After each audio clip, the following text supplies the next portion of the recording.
3h25, estamos de volta com o nosso bate-papo da tarde, conforme eu falei para vocês, né? Hoje, segunda-feira, é dia de visita no nosso estúdio. Estamos novamente com o Dr. Eduardo Silva, ele que é advogado, né, e trabalha em específico as causas, né, de inventário, né, causa imobiliária, doutor Eduardo, Sim, me corrija se eu estiver errado. Certíssimo. Boa tarde para você, seja bem-vindo ao nosso estúdio. Boa tarde, Daiane, boa tarde, Clênio, boa tarde também às nossas queridas e queridos ouvintes da Rádio Minas FM. Satisfação novamente estar aqui com vocês para a gente responder as perguntas do ouvinte, né, através do WhatsApp, a gente ajudar de alguma maneira a resolver o problema que a pessoa tenha na área jurídica. Bom demais. Olha, inclusive já tem uma perguntinha aqui para você, olha só. Minha mãe faleceu sem testamento e agora os filhos do segundo casamento estão brigando pela herança. Como a lei divide isso? Bom, minha mãe, ela faleceu, né? Ela faleceu e não fez testamento. Gente, essa questão... E é casada 2 vezes, né? E é casada agora, os meus irmãos, né? Isso, do segundo casamento estão brigando pela herança. Do segundo casamento. Veja bem, gente, testamento não é... Ninguém é obrigado a fazer. E eu falo que testamento também, ele acaba que gera uma certa polêmica, porque às vezes a vontade daquele que partiu é uma, mas a realidade ela é outra, legalmente falando, né? Aqui, no caso em tela, vamos dizer assim, quem for filho ou filha dela do segundo casamento irão concorrer com os filhos ou filhas do primeiro casamento. Então, tem direito sim, né? Os filhos do segundo casamento, eles também terão direito ao que pertencia a ela. Certo. A outra pergunta que chegou aqui, olha, falou o seguinte: meu irmão alugou um imóvel que é herdado sem avisar os outros herdeiros. Ele pode fazer isso? Alugou o imóvel. Herdado. O imóvel ele veio de uma herança. Isso. Né? Só que ele foi lá, alugou, mas não comunicou os outros herdeiros. Eu quero entender aí, Daiane, que não tem ou não teve o inventário ainda. Porque se tiver, vamos supor, se não tiver aberto o inventário, o imóvel continua no nome do falecido ou da falecida. Sim. Se tiver aberto o inventário e concluído, este imóvel passou para cada herdeiro. Então, cada herdeiro é dono de uma fração do imóvel. Certo. Portanto, se um irmão alugou o imóvel, está errado aqui das duas formas, tendo ou não tendo inventário, ele tem que ter a anuência dos outros irmãos. Agora, quem é que perde com isso? O inquilino. Porque o inquilino também, ele errou ao não pedir este proprietário, né, teoricamente, é uma certeza de que ele realmente é o proprietário do imóvel. Sim. Então, ele também vai sofrer aí alguma consequência negativa que, porventura, vier a acontecer. Justo. Chegou uma pergunta aqui interessante, olha só. Comprei um apartamento e depois descobri infiltrações graves que o antigo dono escondeu. Tenho algum direito? Posso cancelar a compra?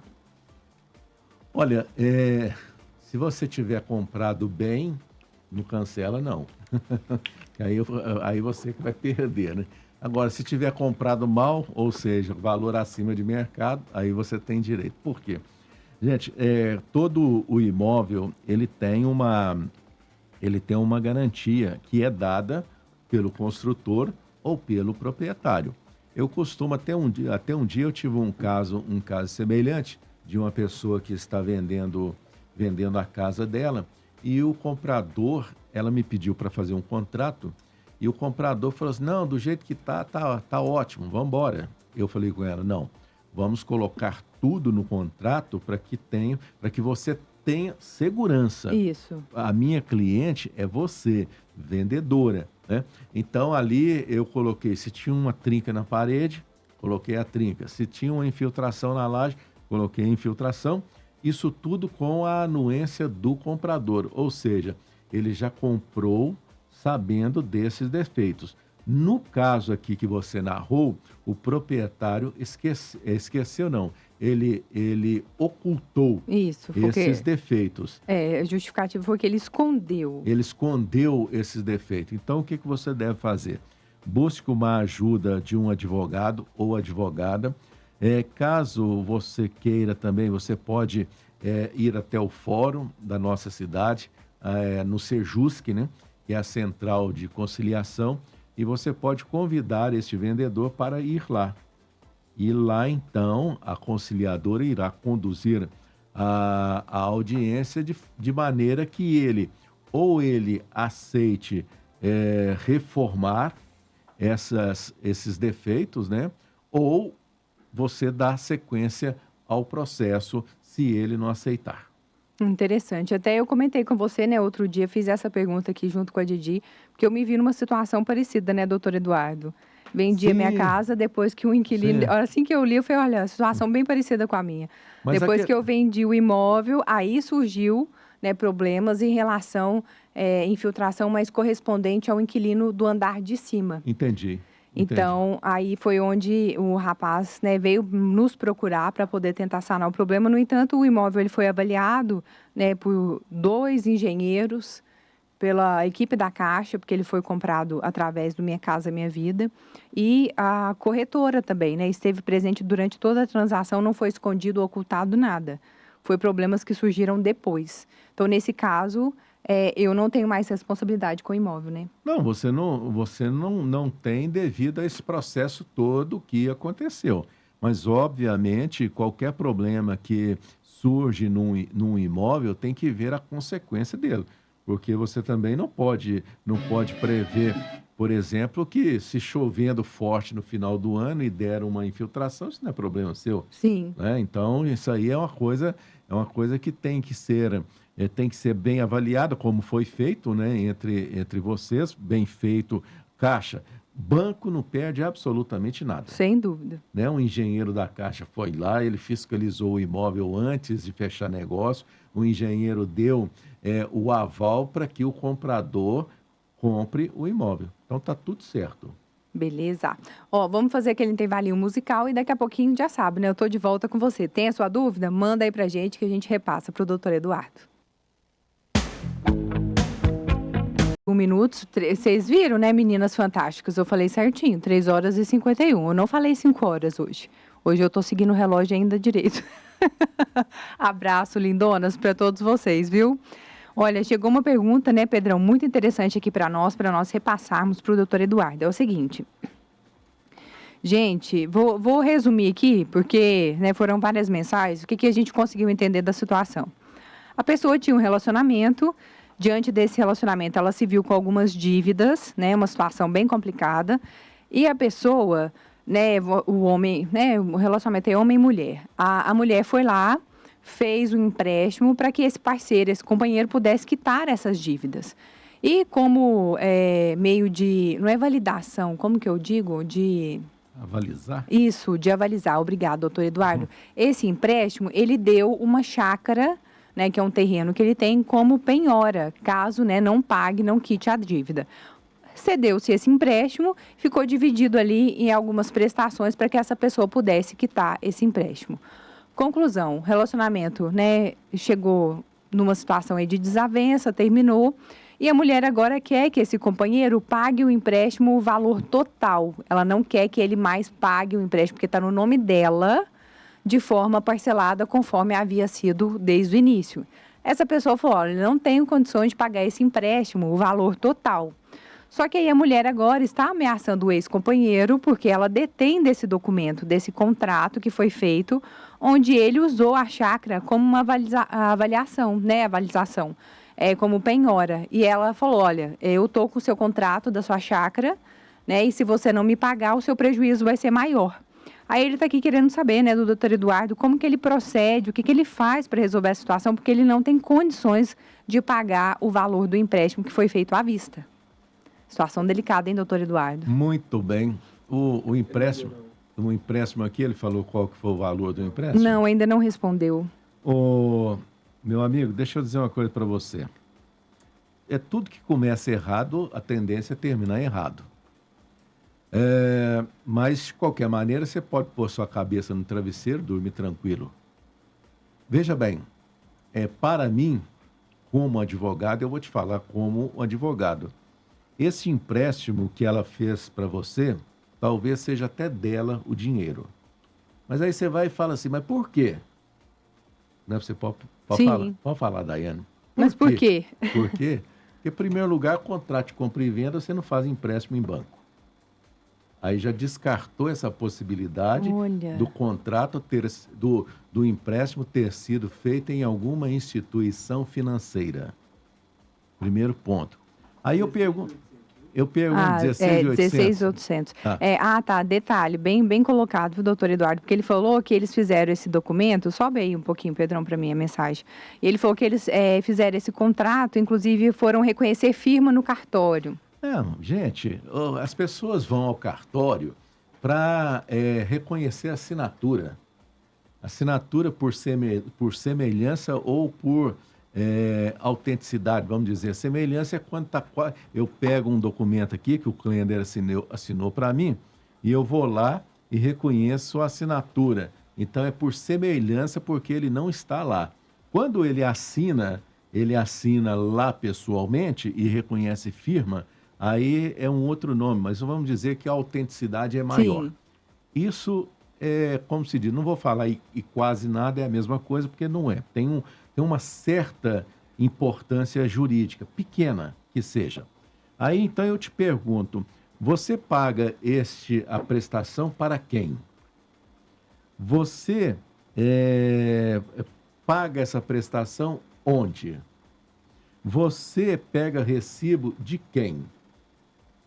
Então, quer dizer, são essas perguntas que ele tem que responder, porque, na realidade, aí, para mim, deve ter sido ela quem fez o empréstimo e ela pegou este contrato. Qual que é a validade deste contrato no caso de uma garantia aqui das prestações? Nenhuma. Nenhuma. Você não pode sair da sua chácara. Você tem que permanecer. Porque este contrato que você tem é um contrato de gaveta, como o público fala, né? Contrato de gaveta, que também não tem a sua força jurídica, porque talvez não preencha os requisitos do Código Civil. Então, o que você tem que fazer agora é o seguinte: espere, esfrie o leite, espere para ver o que ela quer, o que ela quer fazer com você. Tomar sua chácara, ela não vai tomar. Te executar, penso eu que ela não vai te executar, porque quem tem que te executar é quem emprestou o dinheiro e quando você ficar inadimplente. O que você deve saber e procurar saber, se você ainda não sabe, é quem é que te emprestou o dinheiro. Sim. E pagar regularmente em dia, terminou, pronto e acabou. Vida que segue. Contrato de compra e venda, o que te vendeu faz outro para você. Certo. Até porque pode ser que essa ameaça venha talvez justamente disso, né? Do medo aí, um receio de que ele não cumpra com o contrato, você não acha? É o que ela quer, ué. Exatamente. Porque para mim, qualquer chácara, por menor que seja, Vale né, muito mais que isso, vale né? muito mais do que 16.800. É por isso que eu perguntei. Se tiver uma casinha, por mais simples que seja, numa chácara, é 150 mil. Ele falou que foi feito esse empréstimo aí de 16.800 e foi colocado para pagar em 96 vezes.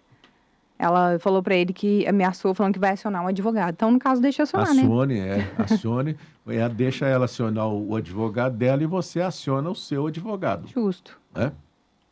Mas essa ideia que você falou é realmente bom esperar as coisas esfriarem, porque acho que pelo jeito tá todo mundo ali no calor do momento, Daiane, né? olha que doideira, né?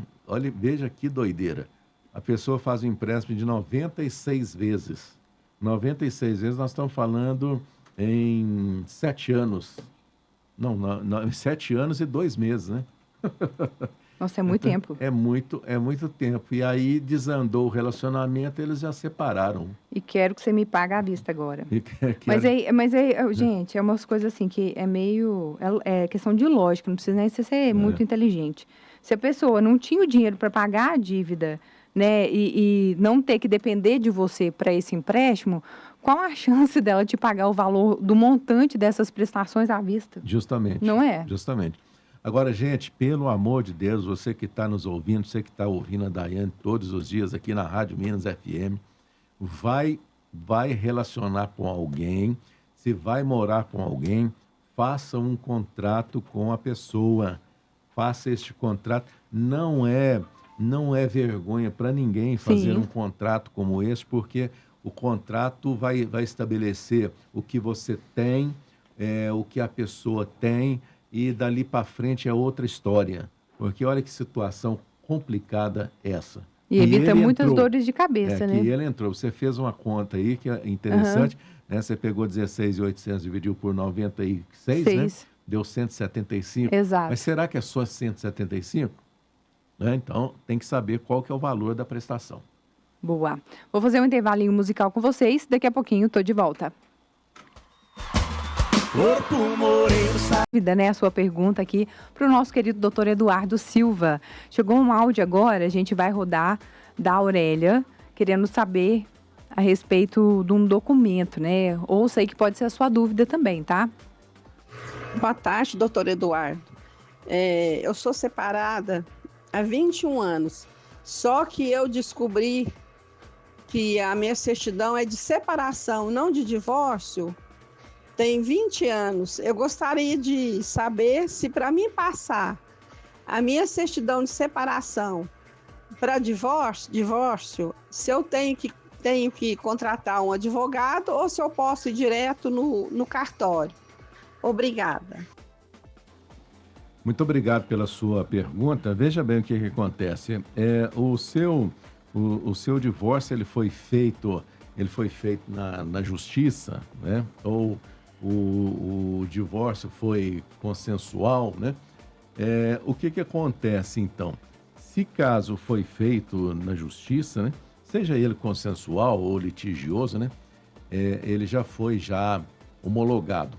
Então aí você tem que ter um advogado para que o advogado desarquive o processo e aí então peça uma certidão no fórum e aí é levado ao cartório de registro de pessoas aqui na Savassi, né?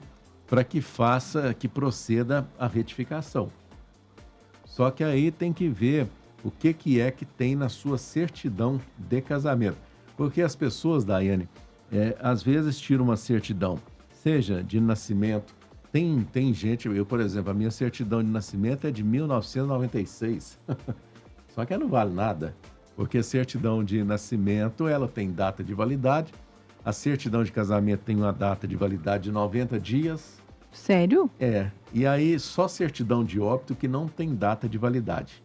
Que morreu, acabou. Né? Não tem como mais. Agora, certidão de casamento tem que ser atualizada 90 dias, certidão de nascimento, a mesma coisa. Então, talvez ela tenha precisado da certidão e na hora que foi levar, viu que estava escrito separada. Né? E aí, então, na realidade, ela foi divorciada. Então, tem que contratar um advogado ou advogada para que desarquive o processo e que faça a retificação nesta certidão. Não é coisa do outro mundo, não. É bem fácil de resolver. Ótimo. Deixa eu ver aqui. Chegou a pergunta também. Olha o seguinte.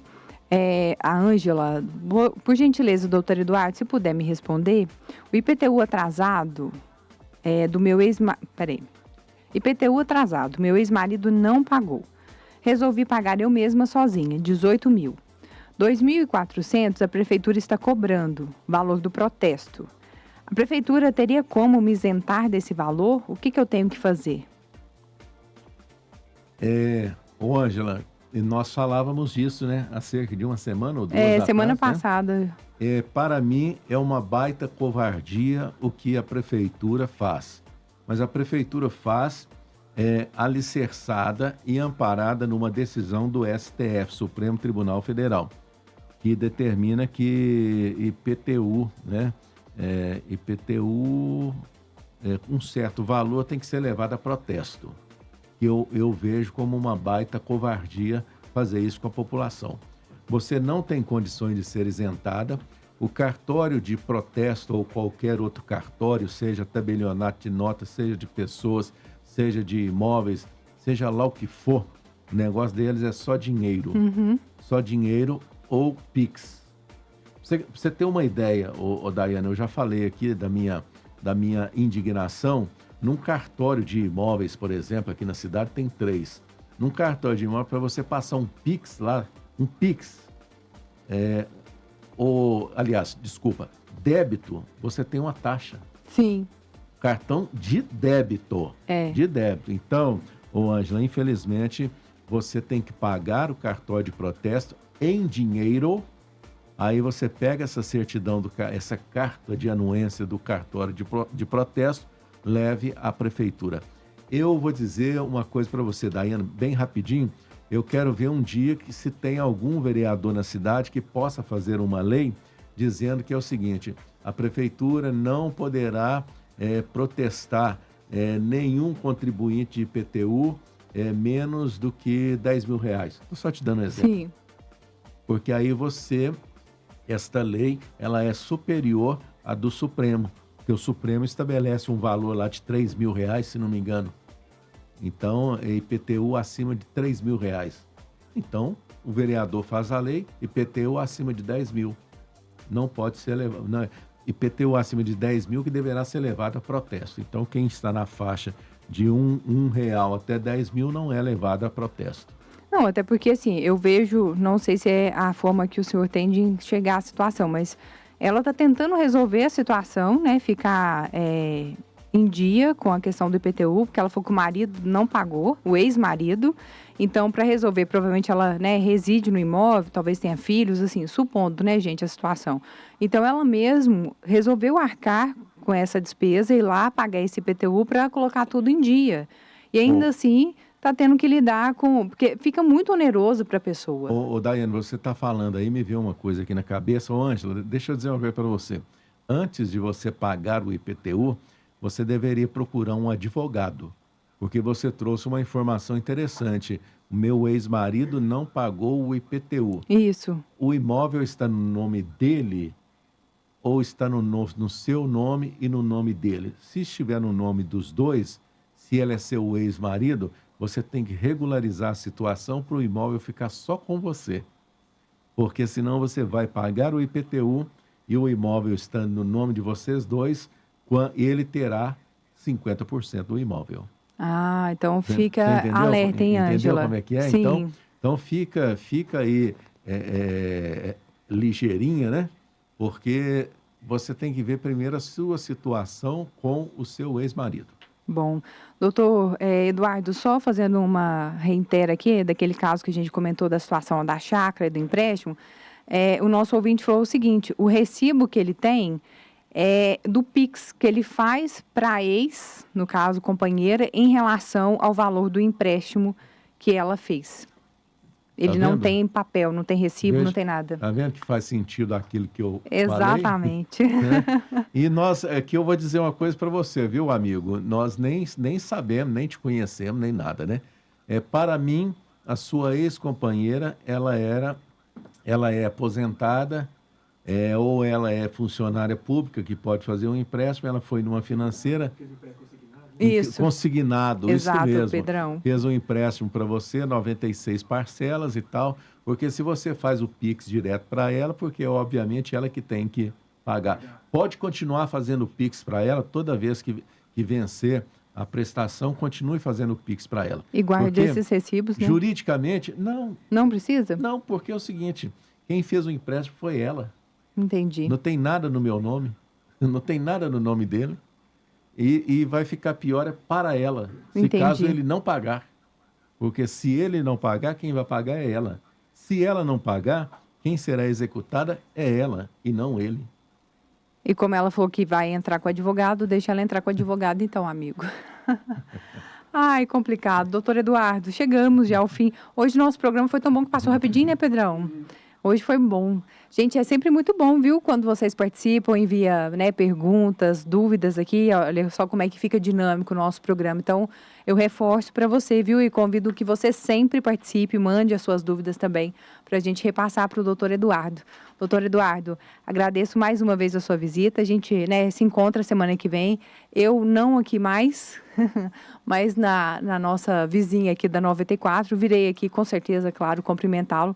Mas Dirlene Magalhães, semana que vem, já estará de volta aqui, a nossa dama do rádio, para entrevistá-lo e trazer mais informações aos nossos ouvintes. Agradeço demais a honra de poder ter esse papo com você durante esse mês. Foi realmente esclarecedor, viu? Eu que tenho que agradecer a oportunidade da Rádio Minas FM e você também como apresentadora. Muito obrigado, né?